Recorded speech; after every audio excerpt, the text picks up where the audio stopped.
اللهم صل على سيدنا محمد يا رب صل وسلم دائما أبدا على حبيبي. تو میں یس کر رہا تھا کہ آج لوگوں کو تولا کس طرح سے جاتا ہے اس کی دولت دیکھ کے.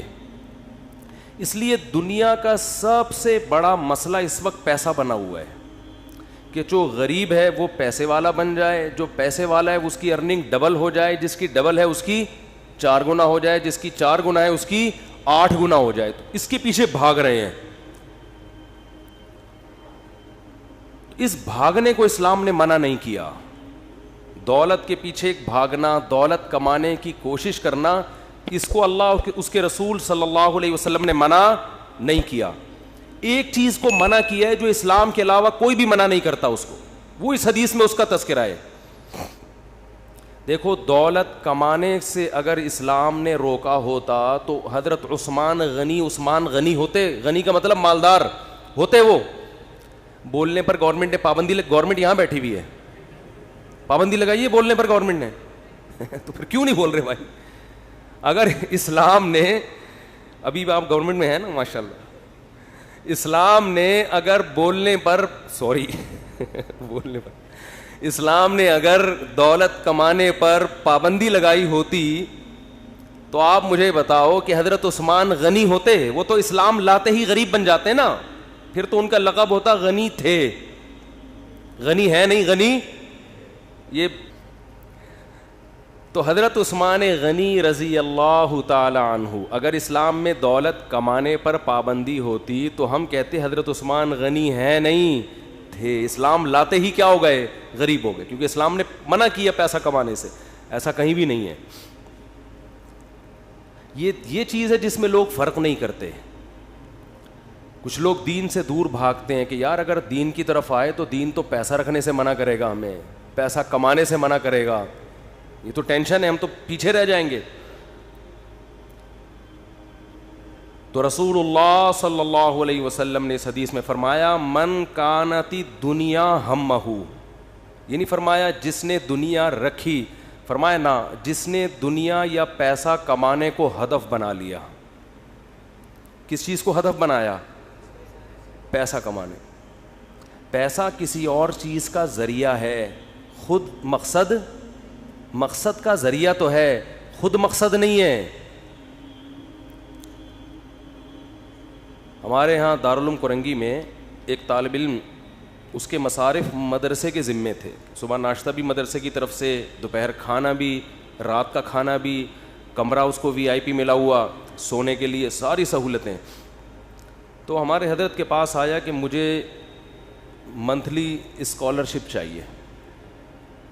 تو حضرت نے اسے فرمایا کہ جب تمہیں ناشتہ بھی مل رہا ہے, دوپہر کھانا بھی مل رہا ہے, رات کا کھانا بھی اچھا مل رہا ہے جیسا تم چاہتے ہو, سونے کی اچھی جگہ بھی ملی ہوئی ہے, تو یہ ساری سہولتیں تم رد کر کے پیسے ہی کو فوکس کیوں کر رہے ہو؟ تو اس نے جواب میں کہا پیسہ خود مقصود ہے, پیسہ خود مقصود.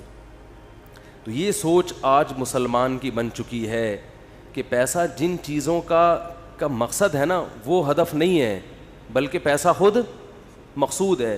تو رسول اللہ صلی اللہ علیہ وسلم نے فرمایا من کانت الدنیا ہمہ, جس نے دنیا کو ہم بنا لیا, فکر بنا لیا, ہدف بنا لیا کہ یہی مقصد ہے, تو اللہ اسے 2 سزائیں دیتے ہیں دنیا میں جو آج مل رہی ہیں.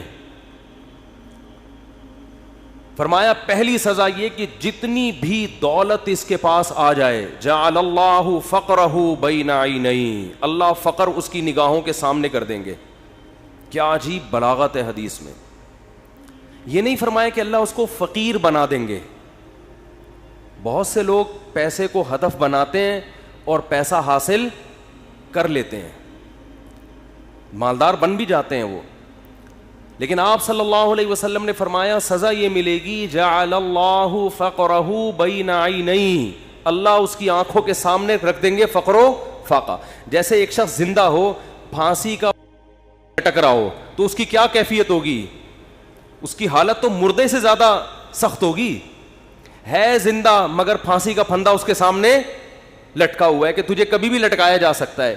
تو جو زندہ ہو, صحت مند ہو, بہترین صحت رکھی ہوئی ہو, اس نے اس کے سامنے پھانسی کا پھندا ہو, کیا ہو گیا بھائی؟ آواز جائے گی نہیں نا وہاں تک. تو جو آدمی زندہ ہو, صحت مند ہو, لیکن اس کے سامنے پھانسی کا پھندا لٹکا ہوا ہو اور اسے یہ خطرہ ہو کہ کسی بھی وقت اسے یہاں لٹکایا جا سکتا ہے, آپ بتاؤ وہ اپنی صحت اور اپنی حیات اور اپنی زندگی سے لطف اندوز ہوگا؟ بھئی ایک آدمی نے ڈولے بنا لیے, صحت بنا لی, جم, جاگنگ اور بڑی اچھی خوراک اور کورونا کے ٹیسٹ بھی سارے کلیئر, ویکسین بھی ساری کمپلیٹ, کورس مور فٹ فاٹ, کوئی چھینکے وینکے بھی نہیں آ رہی اس کو. لوگ اس کی حیات اور زندگی پہ رش کر رہے ہیں, یار زبردست صحت ہے بھائی, کیا ہینڈسم, اسمارٹ, کیا اسمارٹ آدمی ہے, بہترین, لیکن اس کے سامنے پھانسی کا پھندا لٹکا ہوا ہے اور اسے بتایا گیا ہے کہ کیس چل رہا ہے ابھی, اگر فیصلہ ہو گیا کہ آپ ہو تو پھر اس میں آپ نے لٹکنا ہے.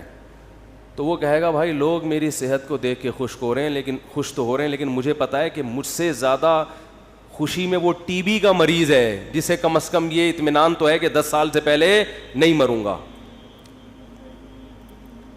تو رسول اللہ صلی اللہ علیہ وسلم نے فرمایا جس نے دولت کو اصل فکر بنا لیا نا کہ بس میرا ہدف ہی یہی ہے کہ پیسہ کمانا ہے, وہ پیسے سے تو نے کیا کرنا ہے یہ ہدف نہیں ہے.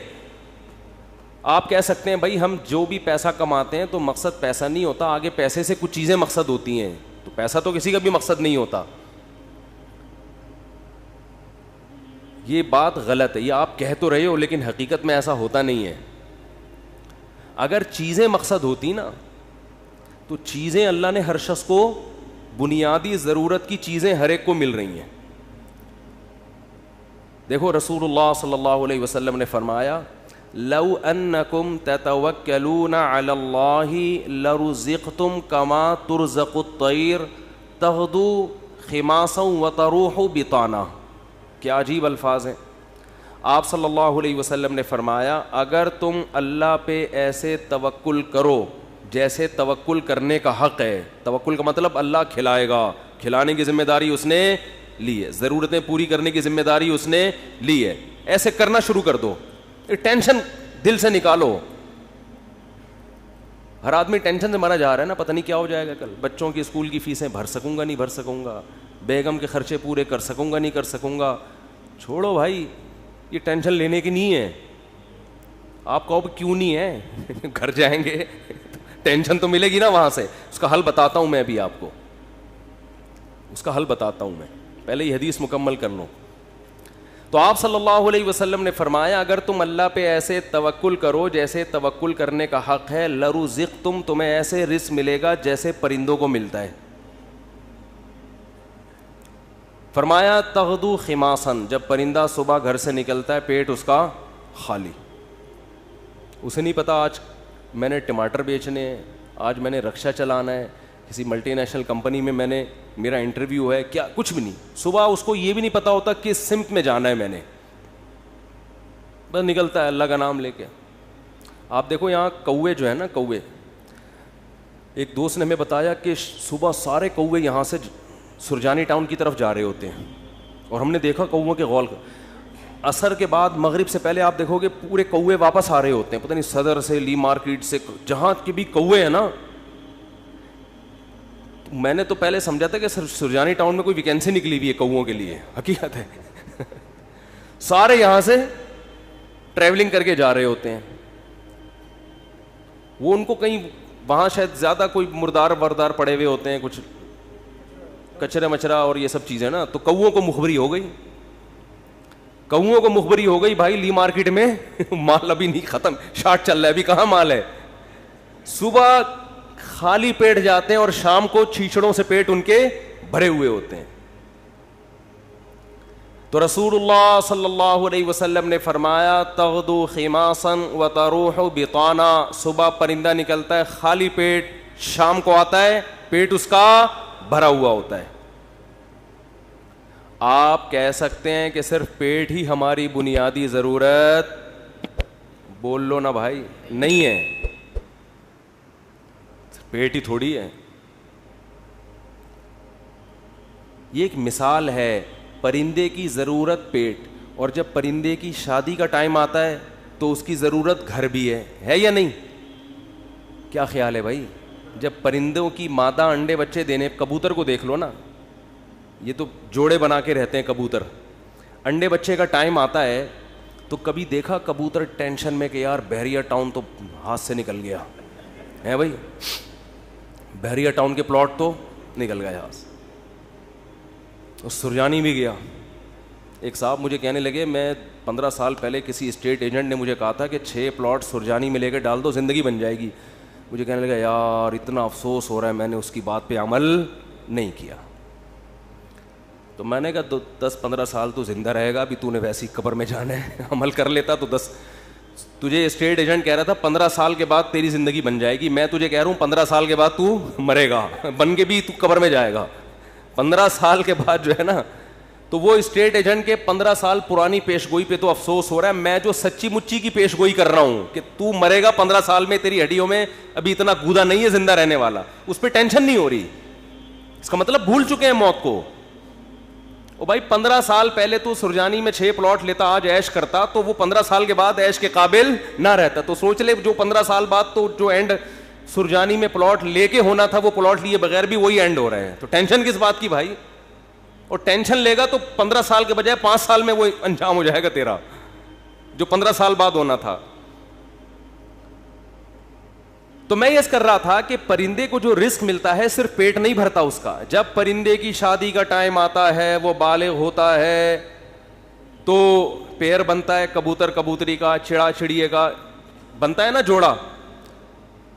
نہ اس نے کہیں سے ڈپلومہ حاصل کیا گھر بنانے کا ہے بھائی, نہ NID یونیورسٹی میں وہ پڑھا ہے, کوئی انجینئرنگ نہیں, اس کو ہے کوئی انجینئرنگ؟ بولو بھائی. جس قسم کا گھر اس کو چاہیے فطرت اسے اس طرح کا گھر بنانا سکھا دیتی.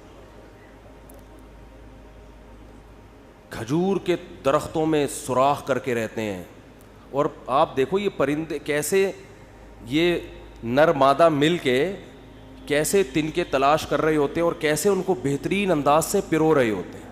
ایسے نہیں کہ کوئی بھی کچرا اٹھا کے, ہم جب مرغیوں کے ڈڑبے بناتے ہیں نا تو کچھ بھی اٹھا کے ڈال دو اس کے اندر. پرندہ ایسا نہیں کرتا, بڑی تمیز سے, بڑے خوبصورت انداز سے وہ گھونسلہ بناتا ہے, خوبصورت انداز سے, ایسا کہ وہ سردی گرمی سے بھی محفوظ رہے, دشمنوں کے شر سے بھی محفوظ رہے. بہت خوبصورت انداز سے وہ گھونسلے بناتے ہیں. تو آپ بتاؤ, انسان جو اشرف المخلوقات ہے, جس کے لیے اس کائنات کو بنایا گیا, اللہ اس کی گھر کی ضرورت پوری نہیں کرے گا ہے بھائی؟ اصل میں آپ نے جس گھر کو ضروری سمجھا ہے وہ اللہ کی نظر میں وہ عیاشی ہے, وہ ضرورت نہیں ہے. وہ آپ کی بہت اوپر کا سوچ رہے ہیں آپ. لوگ کرائے کے گھروں پہ افسوس کرتے ہیں نا, اپنا گھر نہیں بنا سکے. بھائی گھر کی ڈیفینیشن یہ ہے کہ جیسے پرندہ جو گھر بناتے ہیں قیامت تک کے لیے نہیں بناتا, اسے فی الحال اپنی فیملی کو پالنے کے لیے ایک عدد ایسے گھر کی ضرورت ہوتی ہے جہاں بلی سے حفاظت ہو, جہاں سردی اور گرمی سے حفاظت ہو. اللہ کہتے ہیں تیری یہ بنیادی ضرورت ہے, چونکہ تو نسل بڑھا رہا ہے فطرت کی تکمیل کے لیے, تو اس گھر کی ضرورت پوری کرنا یہ کس کے ذمے ہے؟ یہ فطرت کے ذمے, جس کو جو خدا ہے, اصل میں خدا کے ذمے ہے. پرندہ نسل بڑھاتا ہے اس کائنات کی رنگینیوں کو برقرار رکھنے کے لیے, اپنے لیے نہیں. تو اب آپ بتاؤ, جب آپ کی نسل پیدا ہوگی جو مقصود کائنات ہو, تو گھر کی بنیادی ضرورت خدا نے اپنے ذمے لی ہے کہ نہیں لی ہے؟ وہ پرندوں کی ضرورتیں پوری کر رہا ہے اور انسان کو ٹینشن میں ڈال دے. تو یہ آپ کی بنائی ہوئی ٹینشن ہے, یہ خدا کی دی ہوئی ٹینشن نہیں ہے, یہ اللہ کی طرف سے عطا کردہ ٹینشن نہیں ہے, یہ آپ کی ٹینشن ہے جو آپ نے اپنے اوپر مسلط کر لی. پرندہ جو گھر بناتا ہے وہ بھی کرائے کا گھر ہوتا ہے, اس کا ذاتی نہیں. کرائے کا مطلب نکلنا ہے اس نے یہاں سے, ہمیشہ کے لیے تھوڑی ایک ہی جگہ گھونسلہ.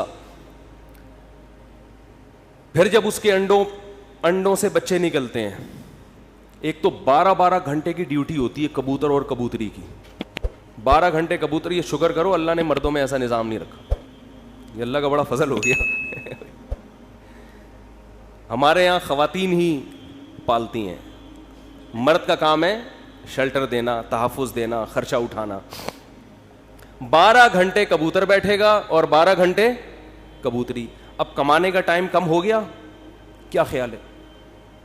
پہلے 12 گھنٹے دن میں کمانے میں لگ رہے تھے ان کے اور رات میں آرام میں, ایسا ہی ہے نا. اب ذمہ داری بڑھ گئی, کمانے کے لیے ٹائم کم ہو گیا. ذمہ داری کیا بڑھ رہی ہے؟ اب اپنا بھی کمانا ہے اور اپنے بچوں کے لیے بھی دانا لے کر آنا ہے. ٹائم کم ہے کمانے کے لیے اور کھانے والے زیادہ. کہ نہ آج تک دیکھا کہ بھوک سے مرے ہوں پرندوں کے بچے؟ کہیں قحط پڑا ہوا ہو تو ایک الگ بات ہے.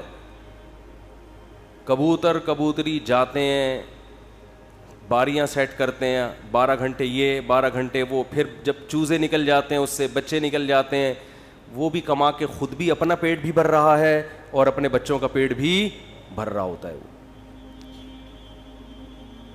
وجہ کیا ہے؟ پرندہ ٹینشن نہیں لیتا.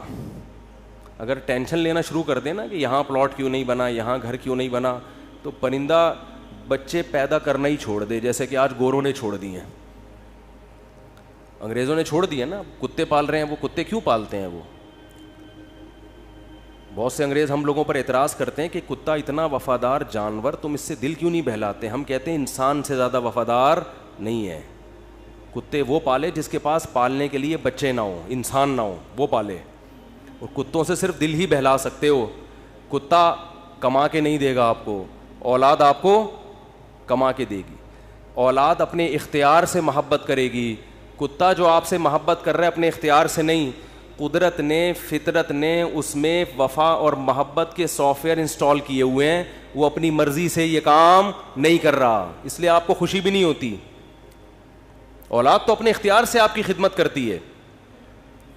بیٹا ہوگا تو بہویں بھی ہوں گی, داماد بھی ہوں گے, بیٹی ہوگی تو پوتے بھی ہوں گے, نواسے بھی ہوں گے. کتا ہوگا تو یہ سب چیزیں بولو. تبھی تو انگریزوں کا سارا سیٹ اپ ختم. آپ کسی گورے سے ملے نا, یہ کون ہے, یہ گورا, تعارف کرو, یہ میرا فرینڈ ہے, یہ میری گرل فرینڈ ہے, بس سارا سیٹ اپ ختم. کبھی دیکھا گورا تعارف کروا رہا ہو آپ امریکہ کسی گورے کے گھر جائیں, یہ میری خالہ ہیں, یہ میری پھپھو ہیں, یہ میری ممانی ہیں, یہ میری چاچی ہیں, میری بھتیجی ہے, یہ میرا بھانجا ہے, یہ میرے بردر ان لا ہیں, یہ میرے مدر ان لا ہیں, اور یہ میری نانی ساس اور دادی. ہمارے یہاں تو اتنے پوری ایک چین چلتی ہے. انگریزوں کے یہاں یہ تکلف نہیں, میں ہوں ٹھیک ہے, یہ پتہ نہیں کون ہے, اتفاق سے کل اس سے ملاقات ہو گئی تھی, دوستی ہو, اس سے زیادہ رشتے نہیں. ایک عدد اماں ہوتی ہیں, وہ بھی اولڈ ہاؤس میں. وہ بھی کہاں ہیں؟ Old house. تو وہ کتے اس لیے پالتے ہیں, اس لیے نہیں پالتے کہ وہ کتوں کی وفا سے ان کو بڑا اچھا لگتا ہے, اتنے وفادار ہیں. کتوں سے ہی سبق سیکھ لینا چاہیے انگریزوں کو کہ کتے تمہارے ساتھ وفا کر رہے ہیں, تم اپنے باپ کے ساتھ وفا نہیں کر رہے. سمجھ رہے ہو نا, یہ تمہارے ساتھ وفا کر رہا ہے اور تم اپنے باپ کو اولڈ ہاؤس میں جمع کرا رہے ہو. کتا نہیں جمع کرائے گا بڑھاپے میں تمہیں, وہ کہے گا جیسا بھی ہے برداشت کروں گا. غیر مسلموں کی جو خوبیاں ہیں نا, وہ اول نظر میں, پہلی نظر میں آپ کو, بعدین نظر میں بہت زبردست لگیں گی. جب آپ ان کی گہرائی میں جاؤ گے تو آپ کو لگے گا ان تلوں میں تیل نہیں ہے. یہ صرف اوپر اوپر کے اخلاق ہیں. میں اکثر ایک بات کہتا ہوں نا کہ لوگ اکثر ہمیں کہہ رہے ہوتے ہیں کہ انگریزوں کے اخلاق بہت اچھے, تھینک یو, بات شروع کرنے سے پہلے 3 دفعہ تھینک یو. جیسے ہمارے کوئی وظیفہ جب بتایا جاتا ہے نا تو شروع میں اول آخر 11 دفعہ درود شریف پڑھیں. تو انگریز بھی جب کوئی بات کرے گا تھینک یو سے شروع کر کے تھینک یو پہ ختم. اور ہمارے ہاں گالیوں سے شروع کر کے درمیان میں بھی گالی اور آخر میں بھی گالی. اتنا وہ تھینک یو نہیں کہتا جتنی ہمارے ہاں گالیاں ہیں. لوگ مجھے کہتے ہیں مفتی صاحب آپ پھر بھی کہتے ہو مسلمان اچھے ہیں, اتنی گالیاں دے رہے ہیں صبح شام, پھر بھی اچھے ہیں. اور انگریز ہر بات میں مسکراتا ہے تھینک یو, پھر بھی.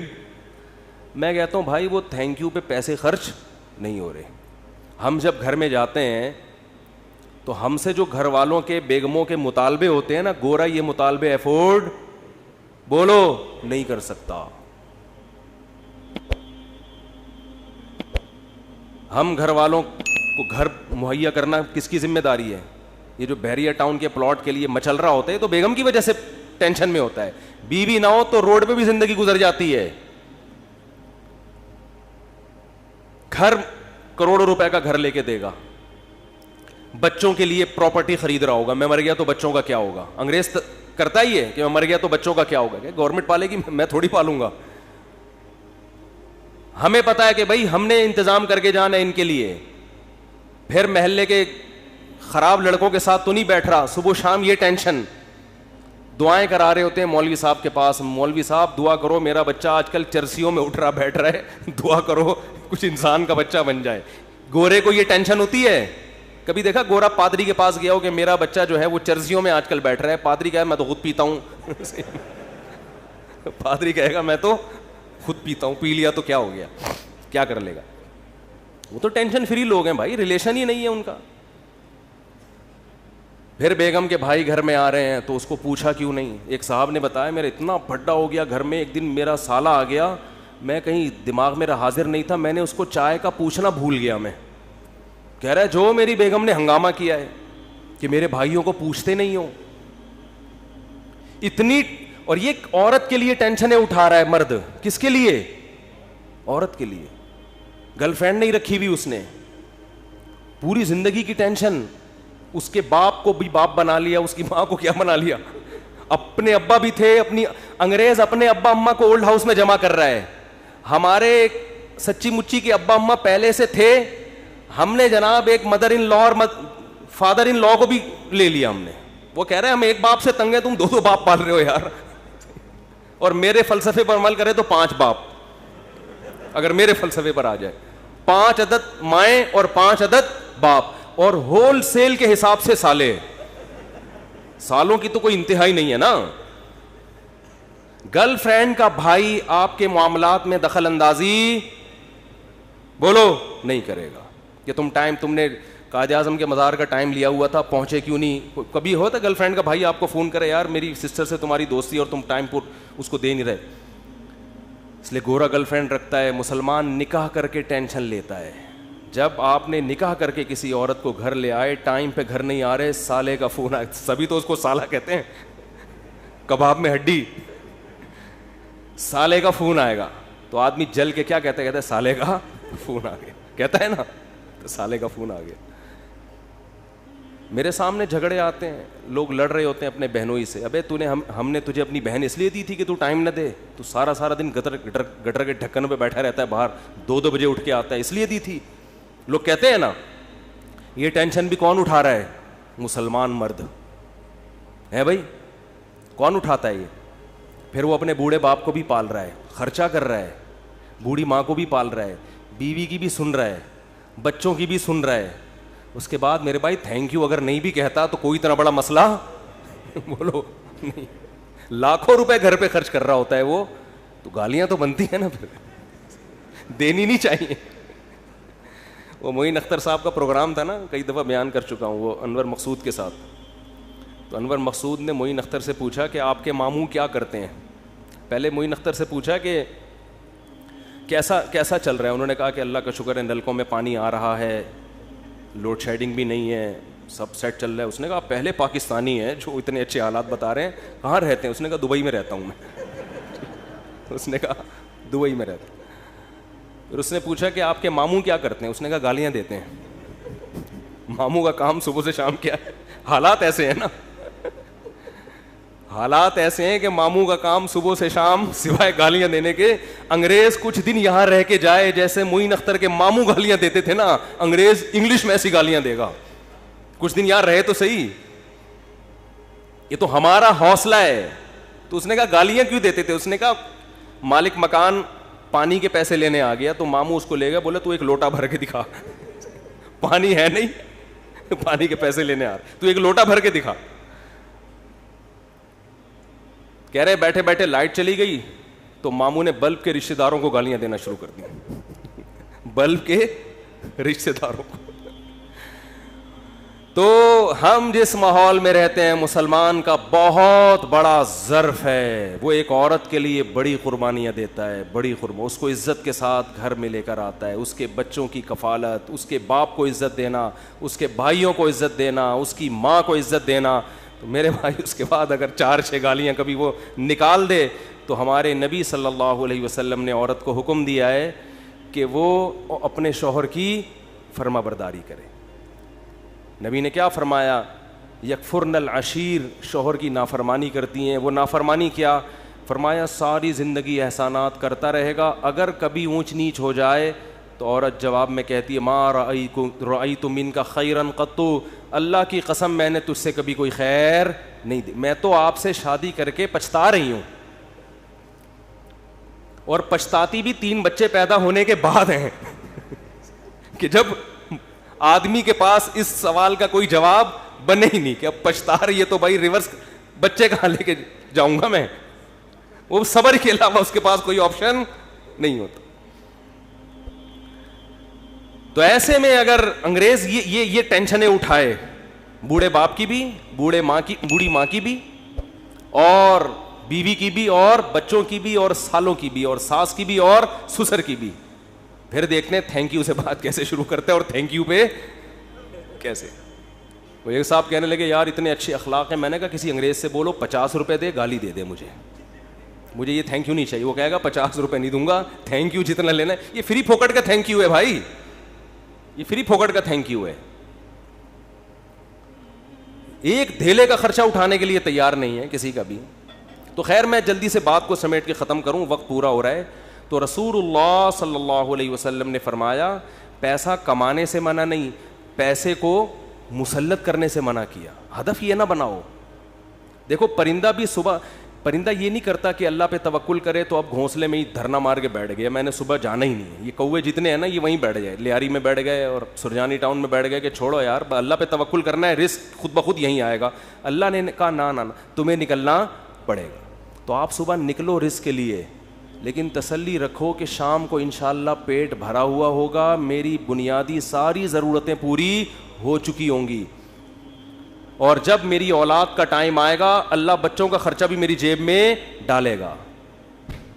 ٹینشن نہ لو کہ 2 بچے ہو گئے تو 3 بچے ہو گئے تو کہاں سے کھلاؤں گا. جس اللہ نے تجھے کھلایا بھائی وہی. دیکھو ماں کی چھاتیوں میں دودھ پہلے پیدا ہوتا ہے، بچہ بعد میں پیدا ہوتا ہے، یہ بتانے کے لیے کہ اس کا پیدا کرنے والا اس کے رزق سے غافل نہیں ہے. ہر چیز میں گوروں کی طرح کیلکولیشن نہ کیا کرو بیٹھ کے. گورے کیا کر رہے ہوتے ہیں دیکھ رہے ہوتے ہیں میرے پاس ابھی $10,000 ہیں تو ایک بچہ ہو گیا تو اس میں اتنا کیلکولیشن کر کے اتنا بچ رہا ہے، اتنا انویسٹمنٹ کیا، دوسرا ہو گیا تو یہ تو کیلکولیٹر کہہ رہا ہے یہ نہیں ہو سکتا. قرآن کیا کہے گا؟ او بھائی تو پیدا تو ہونے دے. دیکھو اگر ہم نے یہ دودھ کا پروسیس نہ دیکھا ہوتا تو ہم تو اس ٹینشن میں ہوتے بچہ پیدا ہوگا تو میں تو 2 کلو دودھ اور بھینس کا لگوانا پڑے گا مجھے، میں تو خرچہ نہیں اٹھا سکتا. اللہ کہتے ہیں پیدا ہونے دے، اس کی ماں کی چھاتیوں میں دودھ اسی وقت پیدا کروں گا جب یہ پیدا ہوگا، اس سے پہلے نہیں. ہم کہتے ہیں نہیں پہلے پیدا ہو ہے بھائی، پہلے ماں کی چھاتیوں میں دودھ آئے پھر ہم دیکھیں گے ہاں بھائی آگے ہے دودھ، اب بچہ پیدا ہوگا. اللہ کہتے ہیں نہیں، مخلوق کو آنے دو پہلے، رزق بعد میں آئے گا اس کا.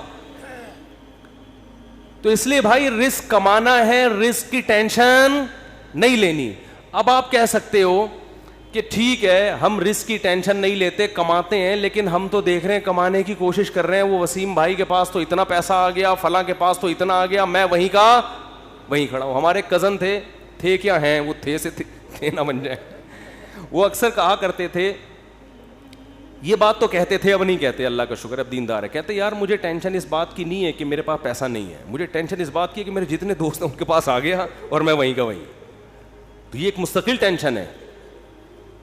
دیکھو اس کا نبی صلی اللہ علیہ وسلم نے حل کیا بتایا ہے، پرندے کی مثال دی ہے. پرندہ کمپٹیشن میں کبھی بھی نہیں آتا، سمجھ رہے ہیں؟ پرندہ یہ نہیں کرتا کہ وہ والے چڑیا نے وہاں جگہ اس لوکیشن پہ گھونسلہ بنایا بحریہ ٹاؤن کے قریب اور میں لیاری ندی کے اوپر گھونسلہ، نہ نہ نہ نہ. پرندہ کہتے ہیں میرے لیے، میرے بچوں کی حفاظت کے لیے مجھے گھونسلہ چاہیے، لوکیشن کو وہ زیادہ اہمیت نہیں دیتا. میں دشمنوں سے میری حفاظت رہے، ٹھیک ہے نا، سردی گرمی سے میری حفاظت رہے. میں نہیں کہہ رہا آپ لیاری ندی کے اوپر گھر بنائیں، وہاں تو حفاظت نہیں رہے گی آپ کی، کیونکہ ندی تو ندی ہے نا. تو آپ نے یہ سوچنا ہے کہ مجھے اپنے گھر میں تحفظ کے ساتھ، گھر والوں کے ساتھ رہنے کے لیے چھت چاہیے. یہ چھت اللہ انشاءاللہ میسر کرے گا، چاہے اپنی ہو چاہے کرائے کی ہو. یہ ٹینشن نہیں لینا ہے، یہ ٹینشن کہ میری اپنی چھت ہو کرائے کی نہ ہو، یہ آپ کی بنائی ہوئی ٹینشن ہے. اللہ نے اس رزق کا وعدہ آپ سے نہیں کیا ہے، یہ غریبی ہے، یہ غریبی ہے. بنیادی ضرورت آپ کی سالن روٹی ہوتی ہے نا، ارے بھائی آپ گئے ہوٹل میں نہاری لے آؤ, 2 روٹی لے آیا, نہاری لے آیا, 1 گریوی منگوا لو گے, 2 منگوا لو گے, اس کے بعد کہے گا بھائی یہ گریوی ہے, اصل جو پیسے تھے نا وہ پلیٹ کے تھے. اب آپ نے گریوی کو مقصود بنا لیا, آپ جاتے ہی گریوی پہلے منگوا رہے ہو کہ یار 2 نہاری کی گریویاں لے آ. اس کو غصہ آئے گا بھائی گریوی تو ضمناً ہوتی ہے. آج جو گریوی تھی نا, ذاتی گھر گریوی ہے, یہ بنیادی ضرورت نہیں ہے. گاڑی گریوی ہے, بنیادی ضرورت W11 میں بہت اچھی طرح سے پوری ہوتی ہے. ہم نے تو بھائی 20 سال W11 میں سفر کیا ہے, اور اللہ کی قسم اب ترستے ہیں کہ W11 میں بیٹھے ہیں, لیکن اب شہرت اتنی ہو گئی کہ وہ بیٹھ نہیں سکتے. اب وہ W11 والا بھی اٹھ کے آ جا. مفتی طارق مسعود صاحب کے بیانات سننے کے لیے youtube.com/مفتی طارق مسعود کو سبسکرائب کریں, اور اگر آپ لائیو ویڈیو کو کبھی بھی مس نہیں کرنا چاہتے ہیں تو سبسکرائب کرنے کے بعد بیل آئیکن پہ کلک کرنا مت بھولیں. جزاک اللہ.